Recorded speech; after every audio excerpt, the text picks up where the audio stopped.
The Aldis podcast is brought to you by Aldis International, supplying your expert AI and digital transformation staffing needs across the US and Europe. Today, you are listening to our ServiceNow series, where we interview the best and brightest of the industry to share their story, advice, and views on the exciting world of ServiceNow and digital transformation.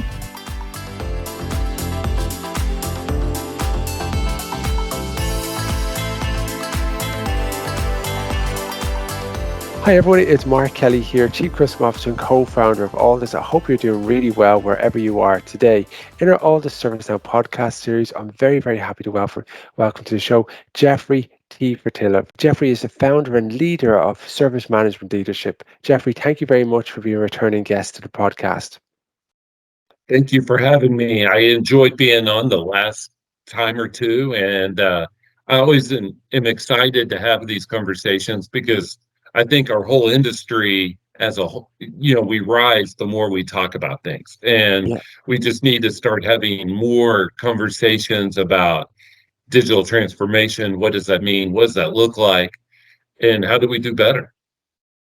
So today we're talking a little bit more on the federal side, part of our series, and looking at that area. And we were talking off air before how much that gives us a lot of energy because we all have skin in the game in terms of we want our services within our local, constituencies and kind of nationally to be of the highest quality, and we want people to go on that journey. Can you share with us some of the work that you do in this area? So I've done a lot, and from different tools over the years to now ServiceNow. And what's really interesting to me as we talk about transformation is the business problem that leaders are trying to solve is changed. They put in a tool a decade ago, 2 decades ago, to solve a business problem, and now they're putting in a new one, ServiceNow, because their business problems changed. And so if we look at ServiceNow, the platform itself offers the ability to do field service management. If you're the Department of Transformation and you have road crews all across the US, it allows you to dive down and the DevSecOps if you need the increased security and things of that nature. And so a lot of this has been driven by stakeholders. Just a couple of examples, which you asked for, is I know that the U.S. Patent and Trade Office, which is one thing that I hold dear because it's people that create intellectual property love the Patent and Trade Office, right? Because we want to know our stuff is secure. They recently implemented ServiceNow just because they're one of the few, if maybe the only agency that's pure IT people, engineers, and they need to grow the efficiency on how they secure, how do they look and make sure that, oh, you're applying for this copyright, well, it's already being used somewhere else, and they're using it to drive efficiency. And I think that's the one thing that business problem changing over time has really driven more ServiceNow instead of the tool from a while back because our business needs have changed. I mean, or the way our government does business today is different than the way our government did business a decade ago. And so the tooling has to adapt. With President Biden saying he wants to have a customer experience that is at a certain level now, it's kind of become like a legal requirement that you're going to utilize the different services and it's going to be an enjoyable experience. It's going to be an efficient experience. So everybody's standard has to step up, and that kind of brings also the importance of training, reskilling, and trying to be able to meet that standard because for a lot of people that's a big undertaking. Yes, and let me push in if I can on what you just said. President Biden talked about we have to know what all the assets are in the government. He puts that through last year, which is a different module within ServiceNow, right? That you have the SAM, software asset management, and the HAM, hardware asset management, and you have some cloud. And just understanding that to drive efficiencies, to reduce risk. And that's why having one platform that has the different modules is advantageous. And the stakeholders, the business stakeholders, as we think of them, the ones outside of IT, are the ones really pushing for this, because you can't use old technology to solve new problems. And we have to refine the way we do things. So the stakeholders need to be included in our conversation. But we also have, if we think about it, we have a shortage of people that have security clearance that know ServiceNow. And so we have this disconnect where we need to reskill, reshape what that workforce looks like, because you have change managers, incident managers, CMDB admins who do not have these certifications, but maybe they've worked for the federal government for 20 years. How do we address that? And so it's really pushing the envelope of how do we help reskill and upskill our workforce to meet this new demand that our stakeholders have of this solving this business problem. Yeah, and part of it's kind of taking that kind of audit to say, okay, what Yes. skills do we currently have? What do we need to do? How do we take people on this journey? What's the best way to train, develop, engage? Some will make it, some will not. What do we outsource? What do we bring in house? So it becomes, pretty complex very, very quickly. So you need that kind of bigger picture and then bringing it down. And the world is moving so fast. Now people are craving that digital experience that just works. And I reference Netflix, but you could look at any of the platforms that are their competitors. You're going to get that kind of consistency, and people want that across government and federal higher education type services. So from working with customers in this area, how do they start to see that problem and start to tackle it? First, they have to identify what is their business problem they're trying to solve. Is it a security one, or is it asset? We have to figure out what is it we're trying to solve. But to your point, if we had a tool that was an on-premise and now we move to ServiceNow, it's going to change how we do things because we have a whole different type of skill set. And so we have to start looking at it from the backwards of the problem we need to solve. And the CIOs that I see in the federal space, they're doing a great job.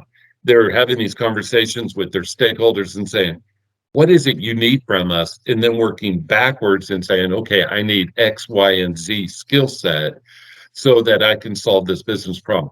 And lastly, the point you made about things moving quickly needs to be said often, because even ServiceNow is updating its platform often with the new releases twice a year. But we also need to say, hey, taking a 3-year, 5-year plan like we used to doesn't work. We need to be way more nimble, agile, whatever word you want to use, because our stakeholders' needs, they change quickly. Yeah, I remember listening to an example where a person was sitting in observing an agent liaising with a person who really needed information and about a proposal they're putting forward for funds.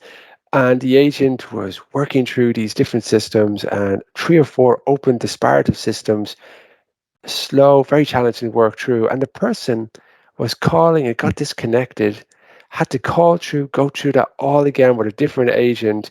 And it was a really, really time consuming process. And you could see both parties, the agent and the citizen, both being really, really frustrated. And that's probably just a small example, but you can imagine that scales. Oh, yes. And so the phrase I really like when I hear that is called digital friction. And we all have it. I have it with my bank, and I talk about it often. And it's how do we remove that friction? Because the people that are you paid as the government to do their jobs want as seamless, as frictionless as possible the way they interact with IT, the way they consume IT services. And it's our job in IT to do that. How do we make it as easy as possible? Think of Amazon. You can't use a tool that's 20 years old and think that you're going to have the same service catalog experience that people now expect because they are used to Amazon, right? I just want to put something in my cart. I want it to route the approvals. And so we have to make sure that we understand what is it that we're trying to solve. And experience is one that's really, really big right now. because we have figured out that our experiences drive our happiness. They drive everything about what we're trying to do. And so we're trying to push down into how do we make that better? It's a good point because you would prefer to have a consistently bad experience than to have a consistent experience on one day and then the next day is inconsistent. And people are thinking, well, really? We think about from an onboarding perspective. If you have a great experience getting onboarded within an organization, but your colleague has had a really bad experience for doing a lot of documentation, or kind of hasn't got their laptop or the passwords are not relevant, that person doesn't start maybe 2 days properly in terms of getting into that field. That is an inconsistent process that isn't transparent across that whole organization. So from the line manager's perspective, that's really, really challenging. Yes, and on that note, I have this core belief that most conflict in life is driven by by expectations. Like if they're unmet, unsaid expectations. I've been married for 22 years, and I can say in my life, my married life, expectations drive our experience. And so we want to help them expect more and deliver more. And on that note, even further, the ServiceNow platform has so many modules, so many things to do well. It gets back to the people and the stakeholder side, as well as how do we help them get what they want through our personnel? How do we reskill, upskill? How do we make sure it happens? Yeah, so you're consistently managing expectations, reconfirming, are we still on the same page? This is my objectives. Are they your objectives?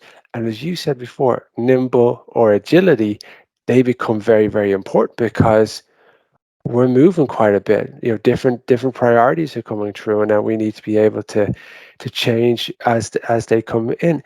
When you look at effective communication, particularly in the world of silos, and that's being amplified in the world of COVID, we know that. How do you manage through those silos and make sure that that communication, that golden thread, lands within the business?